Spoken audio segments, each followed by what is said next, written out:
Hello, ladies and gentlemen. My name is Gary Bulmash. I'll be teaching the accounting for leases, and I will also be doing the accounting for not-for-profit entities. So we will do leases now, Module 11 of the FARE book, and we will be using the handout, the FARE handout, starting on page 28.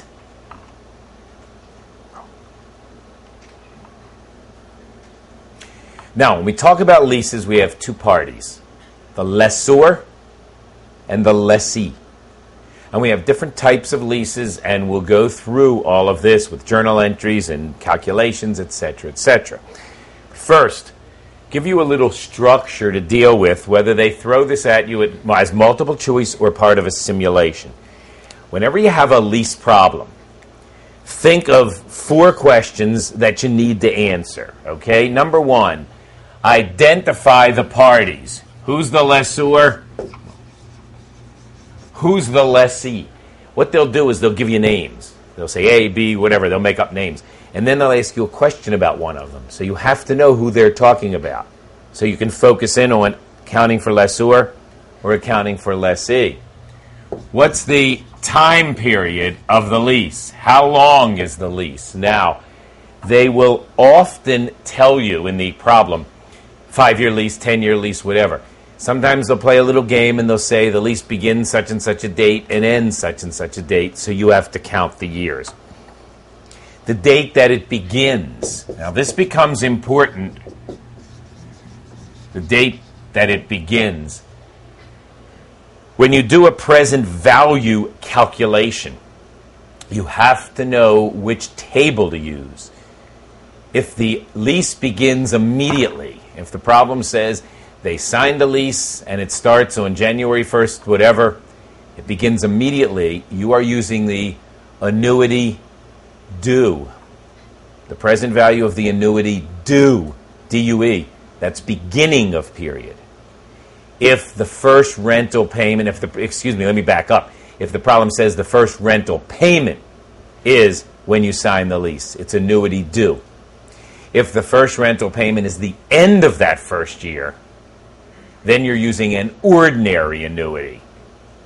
So you need to know what date the first rental payment is. If it's the beginning of the period or the end of the period, it determines which present value table you use. And finally, the type of lease, capital, operating, whatever, and we'll be talking about that during the course of this module. So these are the 4, your structure, so to speak, the 4 issues you need to address when you start. With that in mind, let's go to page 28 of the handout. Look at this a little bit, and then go to some multiple choice, and we'll keep bouncing back and forth. We'll start with the simple operating lease. Back when you had accounting 1, and you had simple transactions, company paid rent of whatever, and you debit rent expense and credit cash. That's the simple operating lease. From the lessee's point of view, you're debiting rent expense and crediting cash. Now, a couple subtle points that are important.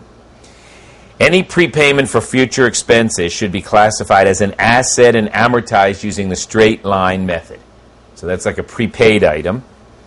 If consideration is part of the package, lessee must take total rent expense to be paid for the entire lease term and divided evenly over each period. Now let me explain that by going through this example. This is referred to as straight lining the rent. And they show 60 months of 5 years of free rent, 6 months of free rent. I read it wrong. We have a 5-year lease. First 6 months are free. Then it kicks in at $1,000 a month. And the easiest way to do this is to say, okay, I'm going to erase this, is to say, fine, we have a 60-month lease. 6 months are free. So we are paying $1,000 a month for 54 months. We are paying $54,000 in total. Divide by the 60-month lease. Your rental is $900 per month. That's called straight line. Now think about it this way. your cash flow is 0, 0, 0, 0 for 6 months, 1,000, 1,000, 1,000, 1,000 for 54 months. But your rent expense is going to be $900 a month. Okay, now, this straight line is done for the lessee and the lessor, and I'm going to show you with journal entries for both. The lessor is just basically cash and rental income, and the lessor, I'm reading the bottom of the page, carries the fixed asset and depreciates it, obviously, over its useful life. Now, let's show the entries, given these numbers, which I'm going to erase, for the lessor and the lessee. For each of the first 6 months, the lessee will debit rent expense and credit the payable, credit a liability for $900. Each of the first 6 months, the lessor will debit a receivable and credit rent revenue for $900. So that's each month for 6 months. Okay, starting in month 7, $1,000 cash is going to change hands. So the lessee will debit the expense for $900. I'll put dollar amounts here, because the expense is $900. Credit cash for $1,000, because that's how much cash they are paying. We need a debit of $100 to make it balance. Debit the payable. We'll be amortizing the payable. Now the lessor will debit cash for $1,000 because they're getting it. Credit revenue for $900, the straight line amount, and credit the receivable for $100. So you can see kind of a parallelism in these entries, or a symmetry, you might say. So what have we accomplished by doing this? The measurement of rental expense for the lessee, rent revenue for the lessor, is a straight line basis. It is not a function of the cash that actually changed hands. So this is your typical accrual basis. Now, this example had free rent. You could do a similar example with the rent payments being, say, I'm making up a number, a 3-year lease, the rental payments are $100 a month the first year, $150 a month the second year, $160 a month the third year. You have to calculate that out and divide by 36 months to get the straight line rate per month. So that's operating lease. Let's look at one multiple choice question on this, or several multiple choice questions. I'm sorry about that. Go to page 444. The book, page 444. Number 2. Now, when you're taking the exam, you will have several minutes on the average to do every question. I'm not going to give you several minutes because I want to cover as many multiple choice as possible. And then, of course, you should be covering all of them on your own. So I will read the question. I will pause. When I pause, you may turn off the tape, spend the time you need doing it, turn it back on. Wall leased office premises to Fox for a 5-year term beginning January 2nd, 2009. Now let's stop for a second. Let's analyze this. Wall leased the premises to Fox. So Wall is the lessor. Fox is the lessee. Identify the parties. 5 years, that's a time period, beginning January 2nd, 2009. Under the terms of the operating lease, the problem told you what type of lease it is. You don't need to figure it out. Rent for the first year is $8. Rent for the years 2 through 5 is $12,500 per annum. However, as an inducement to enter the lease, Wall granted Fox the first 6 months free. In its December 31, 2009 income statement, what amount should Wall report as rental income? And this same question, with the same facts, could have been asked, from the point of view, this is from the point of view of the lessor. They could have asked the same question from the point of view of the lessee. This is actually similar to what I had on the board before. your total rental, the first 6 months is free, so your total rental for the first year is $4,000, half of the 8. Then years 2 through 5, 2, 3, 4, 5, that's 4 years at $12,500 a year, so that's $50,000. So we're paying $54,000 divided by 60 months, or $900 a month. Now I'm going to erase this.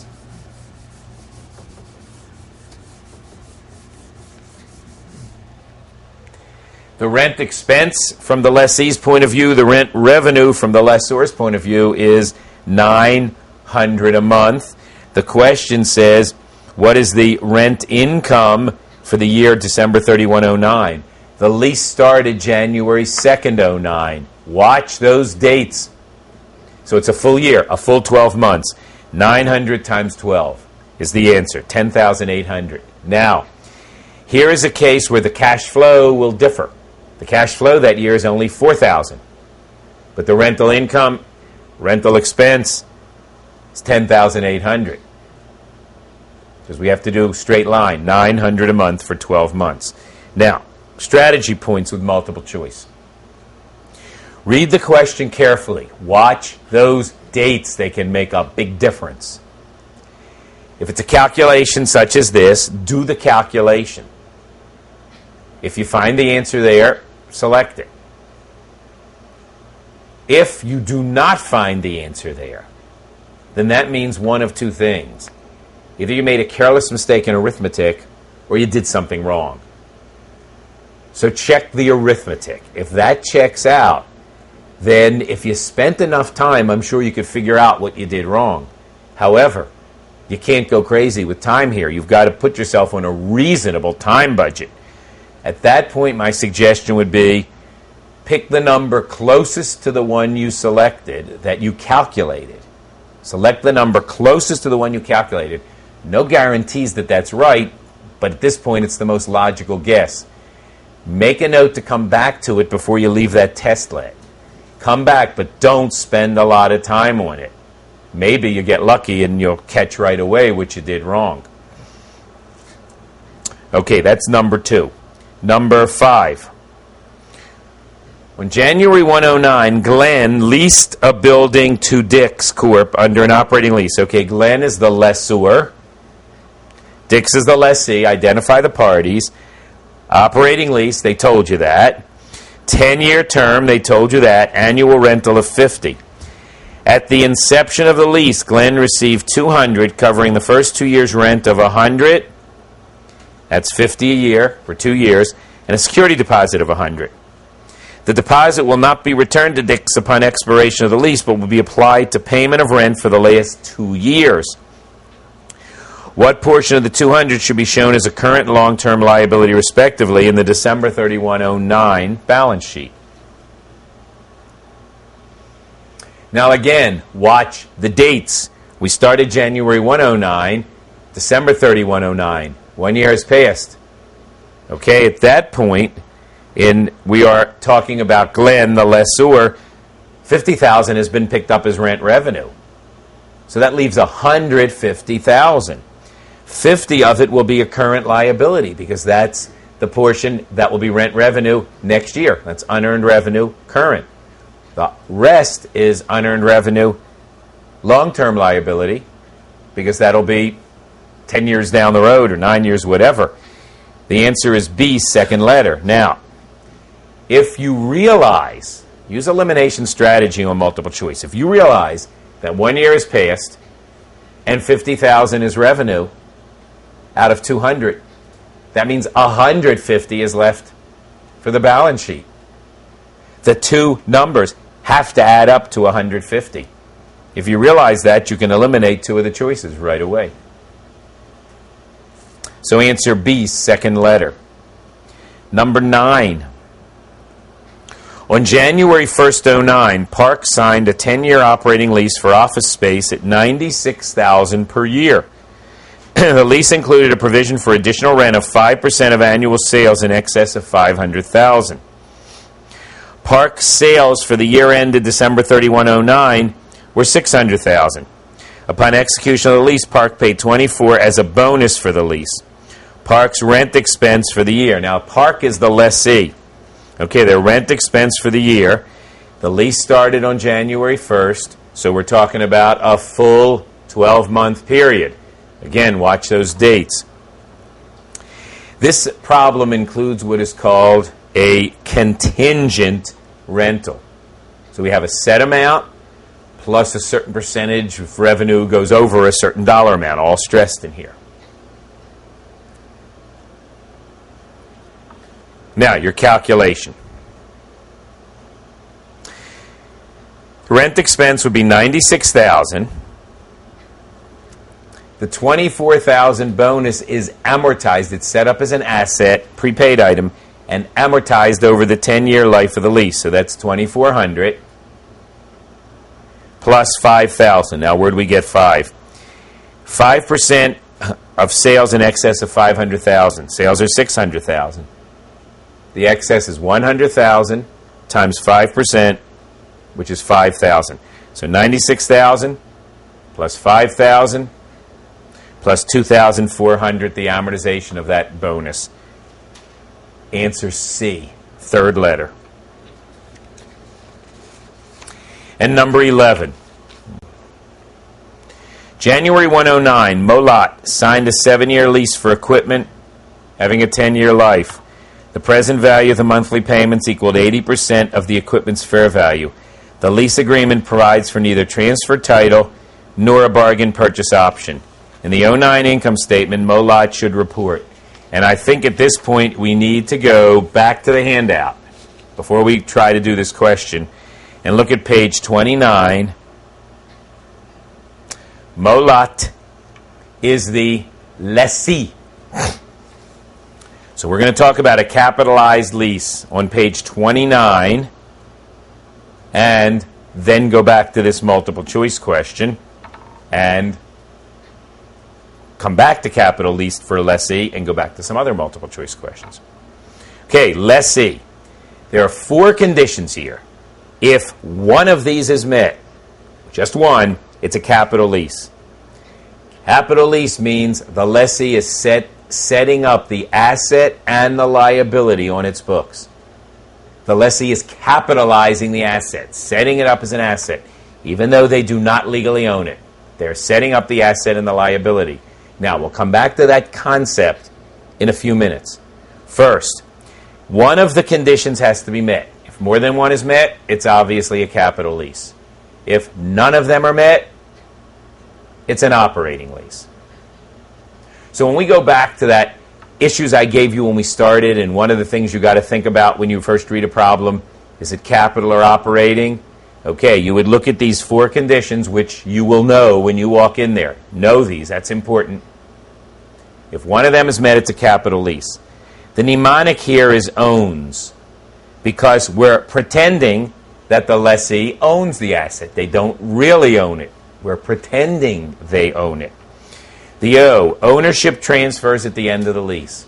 The problem would say somebody leased something for X number of years and paid such and such, and at the end of the lease, they own the property.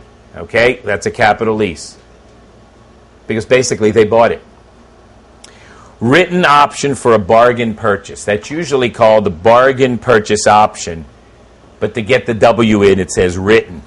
Bargain purchase option says the lessee may purchase this asset at the end of the lease term for some amount of money. But bargain means, now think about this, bargain means the amount they have to pay, the amount the lessee has to pay to buy it, is a bargain, a real good rate compared to what we think the asset will be worth at the end of the lease term, not what it's worth now.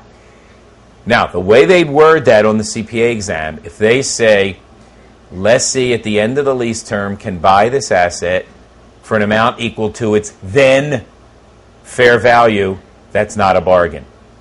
If it says something like 50% of its then fair value at the end of the lease term, that is a bargain. Somewhere there's a line. It's a judgment call. In the CPA exam, they'll usually say 50% when they want it to be a bargain. The next two are the 90% test and the 75% test. And I'm going to show you these by writing down a formula because it's easier to see. The N, the 90% test. You take the present value of the future payments under this lease. Present value. We'll talk in a little while about how you determine a discount rate. And you divide by the fair value of that asset that's being leased. The fair value right now. Present value of the future rental payments divided by the fair value of the asset right now. If that's greater than or equal to 90%, this condition is met. And the fourth one, the 75% test. You take the lease term of the lease, and divide by the estimated life of the asset. An estimated life of the asset is similar to what we do for depreciation, obviously. If this is greater than or equal to 75%, that condition has been met. Now, be familiar with these rules, because they do test that. When you're going through to see if any of the four have been met, if the problem says nothing about a bargain purchase option, or says nothing about title transferring, assume they don't exist. Usually, do the 75% test first. That's the easiest one to test. Now, in theory, what are they saying here? What they're basically saying, the theory of a capital lease, the theory is that the risks and rewards of ownership pass to the lessee. So they set up the asset and liability. The 90% test is saying, look at this calculation. If the present value of the future payments, that's present value, not the total future payments, the present value is greater than 90% of what that asset is worth right this minute, you're paying an awful lot of money to rent this. You're making a major investment in this asset. The 75% test says you, the lessee, are making a major investment in the asset if the lease term is greater than or equal to 75% of the life of the asset. So both of these mean the lessee is making a major investment in the leased asset. The 90% from the point of view of cost, the 75% from the point of view of life. Now, given these rules, let's look back at multiple choice number 11. Molot signed a 7-year lease for equipment having a 10-year life. The present value is equal to 80% of the equipment's fair value. The lease agreement provides neither transfer of title nor a bargain purchase option. In the income statement, Molot should report. The way to answer this question is go through the four conditions. Okay, there is no transfer of title. There is no bargain purchase option. The 75% test, the asset's life is 10 years. The lease is 7. That's 70%. Didn't make it. And the 90% test, the problem says 80%. We did not make any of the four conditions. This is an operating lease. Now, look at your choices. We can narrow it down. Once you know it's an operating lease, the answer has to be rent expense. If it's an operating lease, it's rent expense. If it's a capital lease, then you have the interest and the depreciation, as we'll see in a few minutes. Rent expense, and look at A. Rent expense equal to the lease payments. Since it's the same amount each year, it's automatically straight line. The problem did not tell us anything about different amounts for different years where you'd have to straight line it. Look at B. Rent expense equal to the lease payments less interest. We don't deal with interest in an operating lease. We only deal with that in a capital lease. So number 11 is A. Now, back to your handout. We've gone through on page 29 these conditions. Again, the journal entry, I'm going to erase this now, the journal entry that the lessee makes for a capital lease is debit the asset under capital lease and credit the liability under capital lease. So the lessee is setting up an asset on its books, it's capitalizing an asset, and setting up a liability at the present value of the future payments. Now, let's go to page 30 and build on that. We're going to look at numbers 1 and 2. Okay, number 1. At what amount does the lessee set this up? Again, it's the present value of the future lease payments. If you look at 1A, present value of the future lease payments, exclude the executory cost for repairs and maintenance insurance. Now, this is a game they like to play on the CPA exam. It's the lease payments, not counting executory costs. Executory costs are costs of running the property. Insurance, repairs and maintenance, property taxes, that's not included. So if a problem says, I'll make up a simple number, the annual payment's $1,000, which includes $100 for executory costs, you'll be using $900 in your calculation here to figure the present value.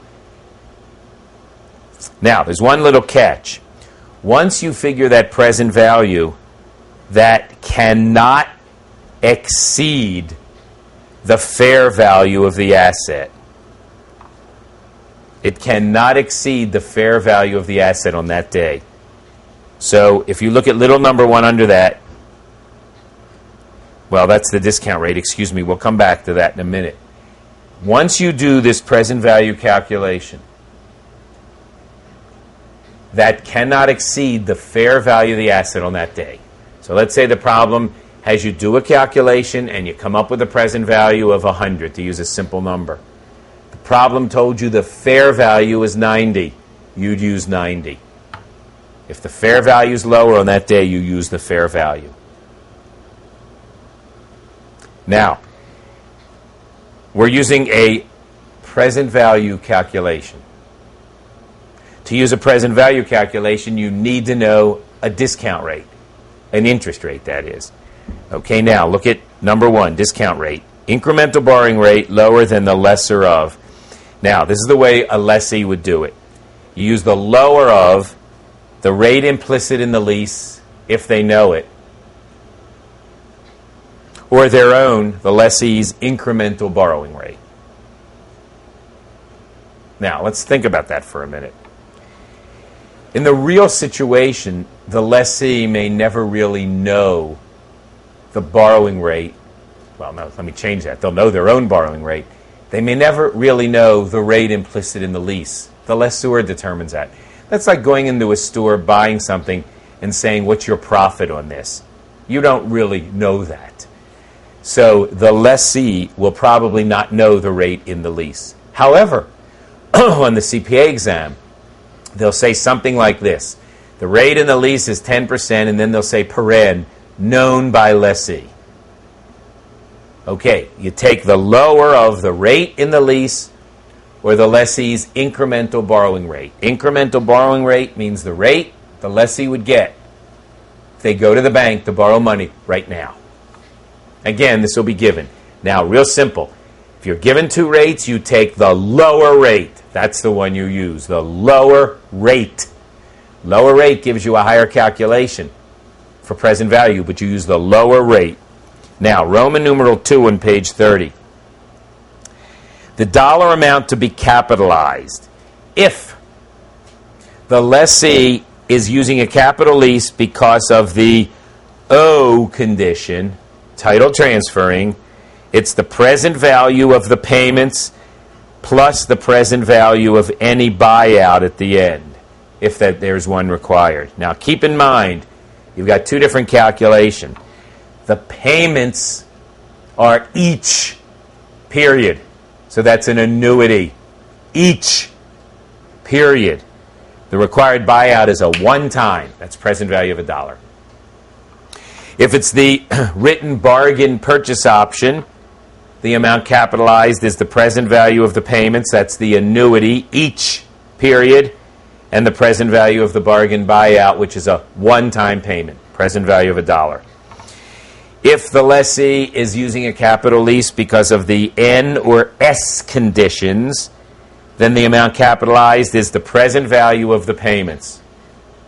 The present value of the payments, and again, that's an annuity in each case. Now, let's look at a few multiple choice related to this. And again, keep in mind, watch the date.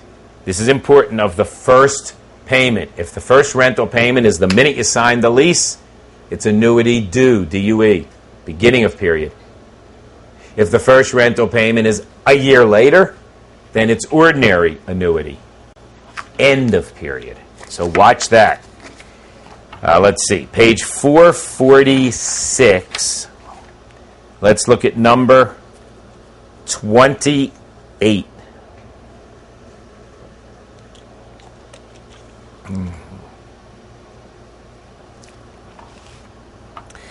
Robbins leased a machine from Reddy. So Robbins is the lessee. Now, I'm going to point something out to you.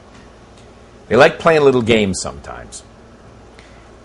Many of the questions, the first name mentioned is the lessor. But this one, they're tricky.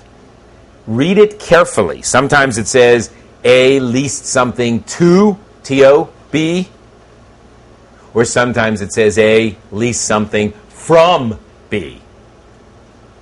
Watch those little words, to or from. That'll make a difference as to who's who, which again, you need to identify. So Robbins is the lessee. Ready Leasing is the lessor. The lease qualifies the capital lease. Okay, they told you that. You don't need to worry about the 4 conditions. And requires 10 annual payments of 10 beginning immediately. So it's going to be annuity due. The lease specifies interest of 12 and the purchase option of 10 at the end of the 10th year, even though the market's estimated value of that date is 20. So that will be considered a bargain purchase, because that's the amount that the lessee can pay to buy it of 10 is 50% of what we think the asset will be worth at the end of the lease term. Robbins' incremental borrowing rate is 14%. Okay, we're going to use 12%. It's the lower rate. You need to do 2 calculations. 10,000 annuity times 6.328 and 10,000 end of period payment, and that's coincidence that those numbers are the same, times 0.322. Multiply, add, and you get answer C.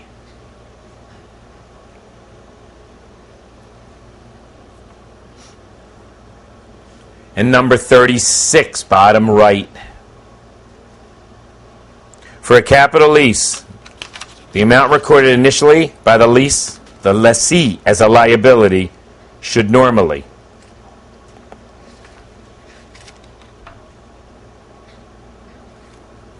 look at D, 4th letter, equal the present value of the minimum lease payments at the beginning of the lease. That's the amount initially recorded by the lessee as an asset and a liability. Now back to your handout, page 30. Excuse me. Let's look at Roman numeral 3 and 4.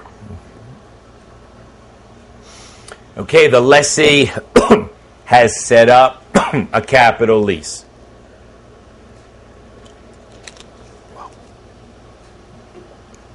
The lessee has an asset on its books and a liability on its books.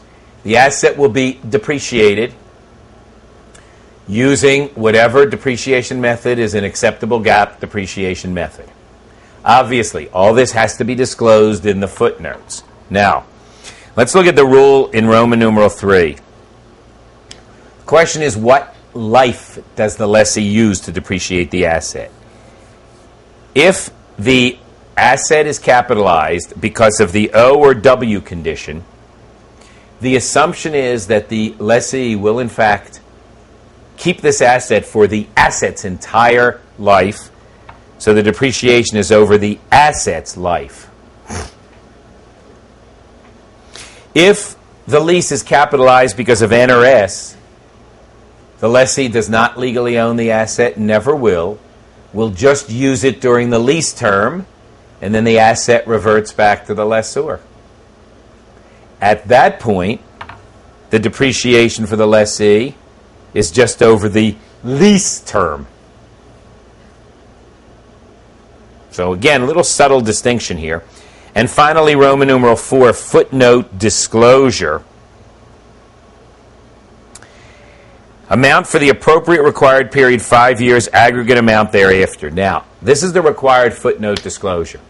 You must disclose the amount of the rent payments for each of the next 5 years, separately, each of the next 5 years, and the total aggregate amount thereafter, however many years beyond 5.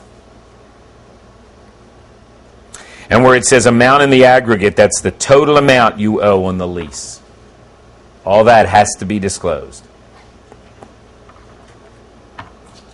Now, go to page 448. And let's look at number 41 of the multiple choice. 41. On January 2nd, 2009, Cole signed an 8-year non-cancelable lease for a new machine, requiring $15,000 annual payments at the beginning of each year. The machine has a useful life of 12 years with no salvage. Title passes to Cole at the lease expiration date. Cole is the lessee. Title passes. It is a capital lease. You don't have to even look at the other conditions. It's a capital lease. Cole uses straight-line depreciation. Aggregate lease payments have a present value of 108. So the asset is initially set up at 108 based on an appropriate rate of interest. They didn't tell us the rate of interest, but we don't need to know it. We're not calculating the present value. They're giving us the number. For 2009, Cole should record depreciation for the leased machine of, and the answer would be 108 divided by the 12-year life of the asset, not the 8-year life of the lease. We met the O condition. We depreciate the asset over its economic life. So answer B, second letter. Now, another point here. Terminology. We're setting up an asset on our books. We're the lessee. So we depreciate it, as long as it's a depreciable asset. Sometimes the term used there is amortization, because technically you don't own, you're the lessee, you don't own the asset. So you're amortizing the intangible right to the asset. And we're playing a little game with words. Depreciation or amortization, either term there is acceptable. Number 41 is B, second letter. Look at number 45.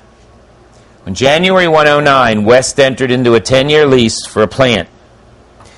The annual minimum lease payments are $100,000. In the notes at December 31, 2010,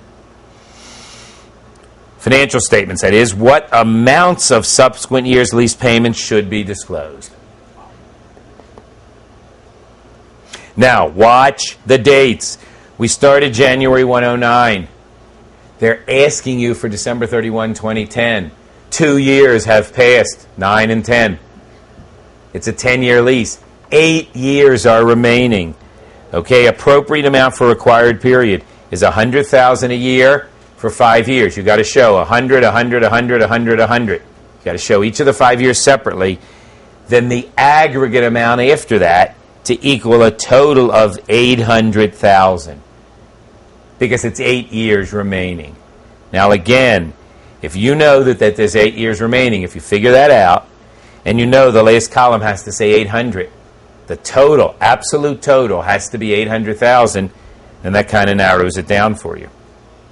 So it would be shown as 100 a year for 5 years, and then thereafter would say 300, all totaled together, total 800,000. Answer C. Now go back to page 31 of the handout. Very important to be able to prepare a lease amortization schedule. And this could be part of a simulation question where they basically ask you to plug numbers into an amortization schedule. And you got to use present value and all that, and they could have you do a drop-down menu where present value tables come up, so you have to know which table to use, etc., etc. Okay, so let's read the facts at the top of page 31.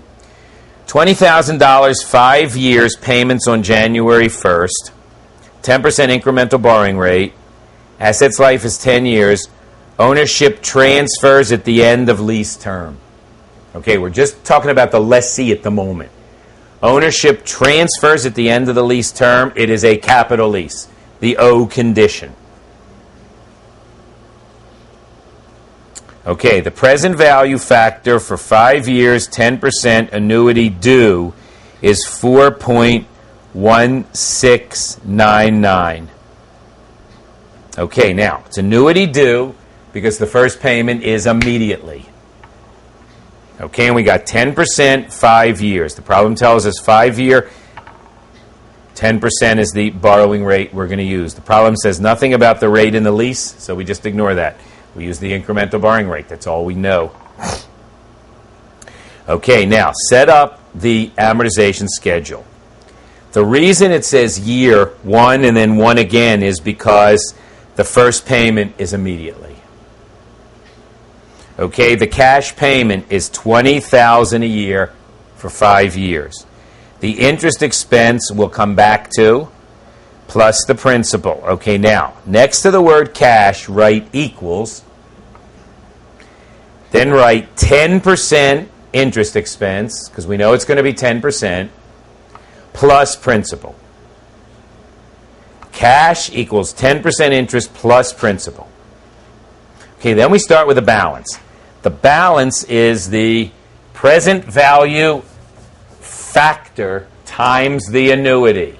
Now remember the formula for present value. It's annuity times factor. Okay, we want the present value here.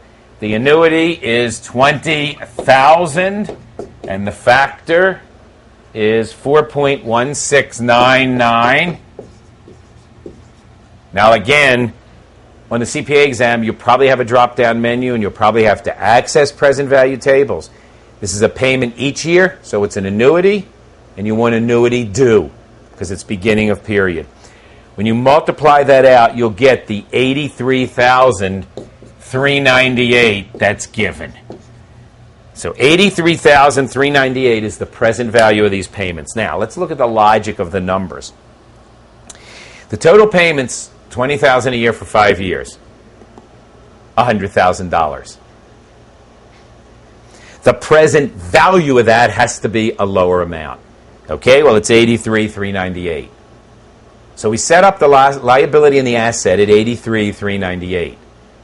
The asset will be depreciated over its life. The liability will be amortized using this schedule. The difference between the $83,398 that we set it up and the $100,000 that we're going to pay will be interest. And this is the way to do it using the appropriate effective interest method of amortization. Your first payment is immediately. So the minute you sign this lease, you're the lessee. The minute you sign the lease, you hand them $20,000. Okay, none of that is interest. Interest accrues as a function of time. No time has passed. You signed the lease, you gave them money. So all of that amortizes principal. So knock $20,000 off the principal. That's your starting point. A year later, you're going to pay $20,000. Your interest is 10%, because that's the rate we're using, times the preceding balance. $63,398 times 10% rounds to $6,340. Your principal is $20,000 minus $6,340, or $13,660. Now, take the $63,398 balance, subtract the $13,660, which is the amortization of principal, and that should give you the remaining balance of 49,738, and that looks like it's adding up correctly.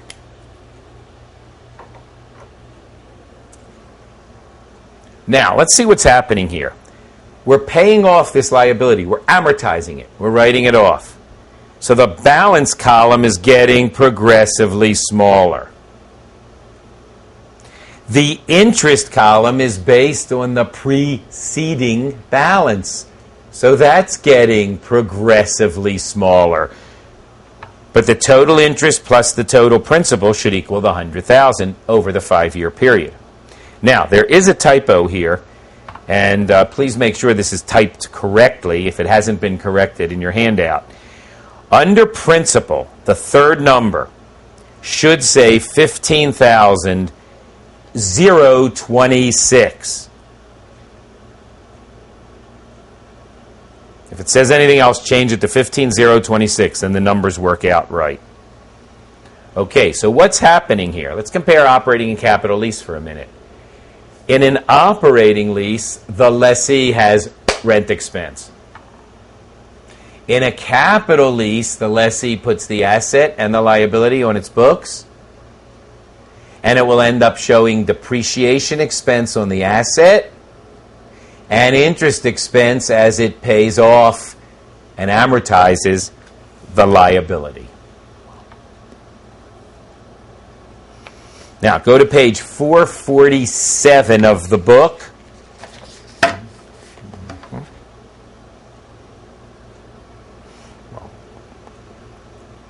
Let's look at number 32.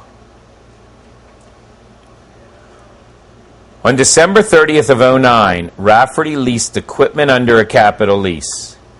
Annual lease payments are due December 31st for 10 years.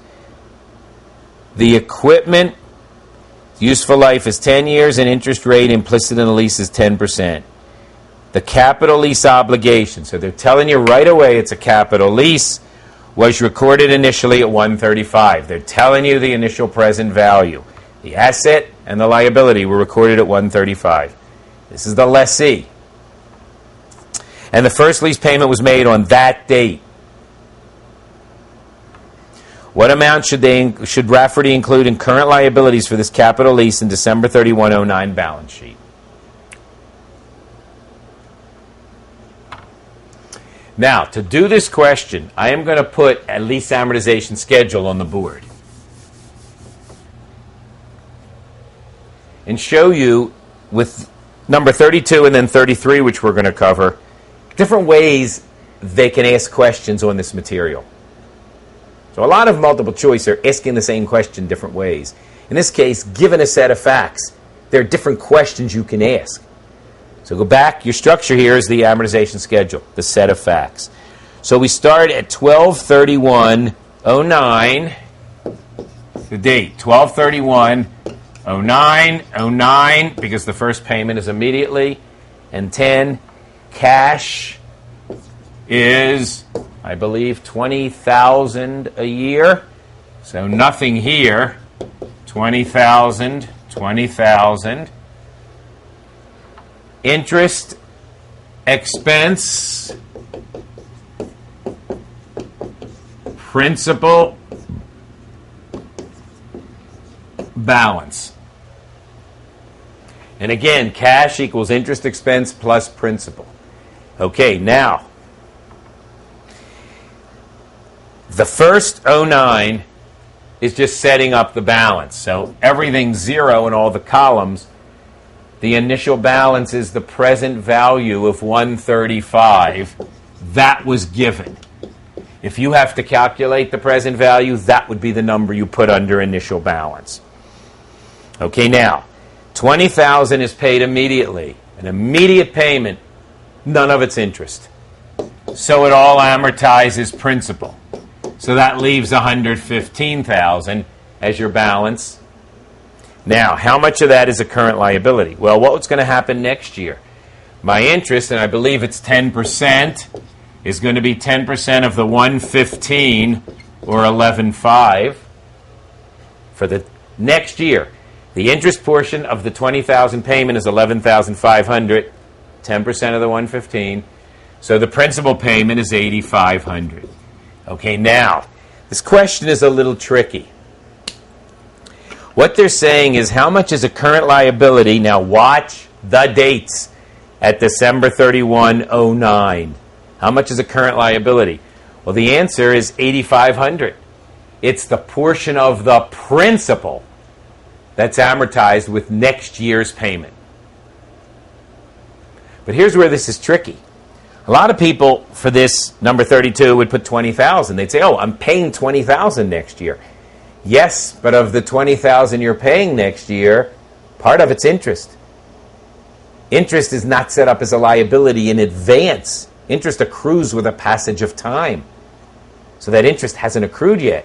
The real liability at that moment is only $8,500, the part of the principal that's going to be amortized next year. Now, let's look at 33. Similar question, but they ask it a little differently, and of course, different numbers.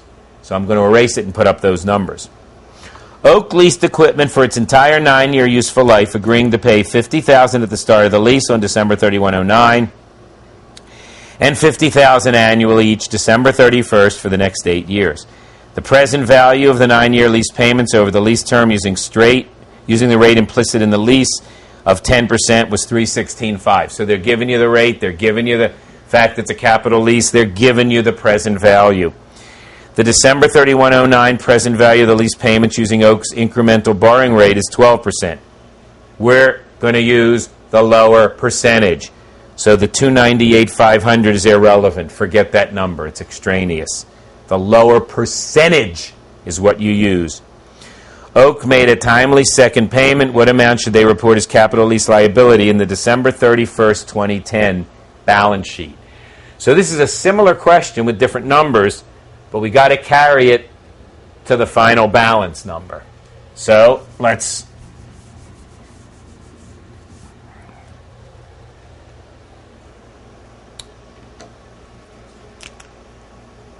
plug in the new numbers.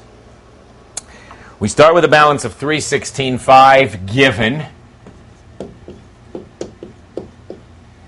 Payments are $50,000 a year.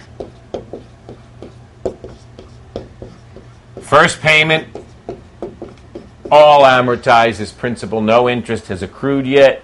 So that leaves $266,500. We're using 10% interest. So the interest the next year would be $266,500 times 10%. So that would be $26,650. Principal amortization would be $23,350. And new balance would be the $266,500 minus $23,350, which is $243,150. Now again, read carefully. Once you prepare the amortization schedule, there are different questions they can ask. This question says, what is the lease liability at December 31, 2010? So the answer is $243,150. Now granted, part of that's current and part is non-current. To figure that out, you need to carry this lease amortization schedule to the next year. You would need to carry that one more year. But they didn't ask what's current and what's non-current. They just said, what's the total lease liability? That means both together. So the 243 is your number. So again, what are they asking? What was the difference in these two problems? In problem one, they said, what's the current liability on a given date? What's the current liability? Again, we need to see the portion of the liability amortized the next year. In the other question, 33, they're saying, what's the total liability on a given date? So the date was 2010. We just go across to the balance column at 2010. So again, once you have your amortization schedule, there are various questions they can ask.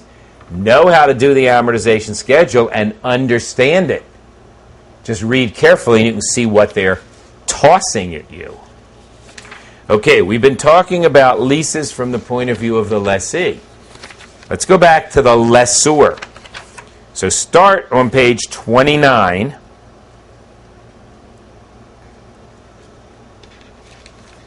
Of your handout, that is.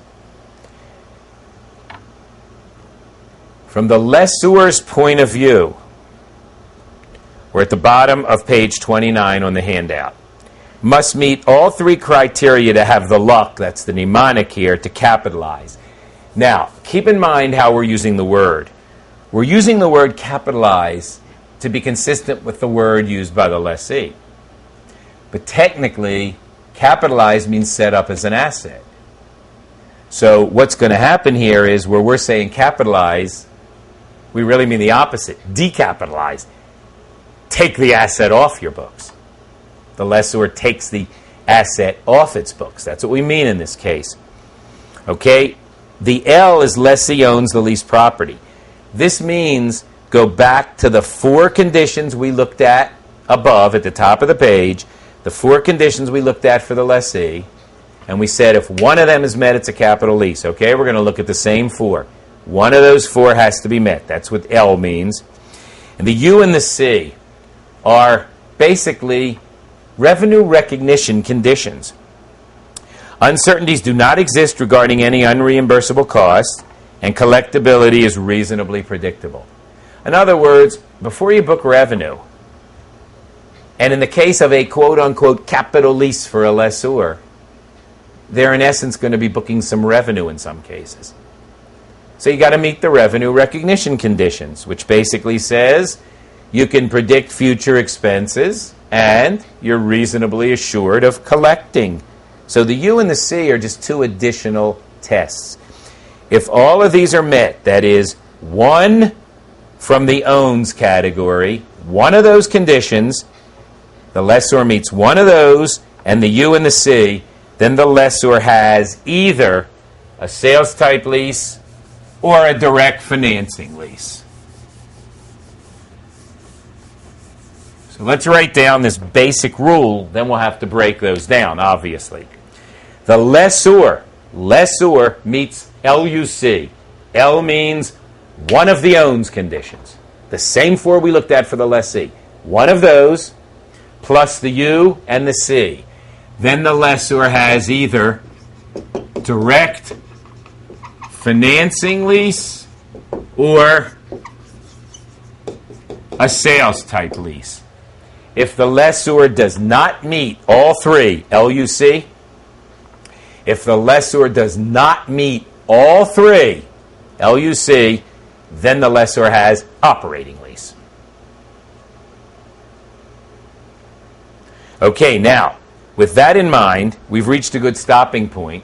So we'll take a break for a little while and come back and discuss the distinction between direct financing and sales.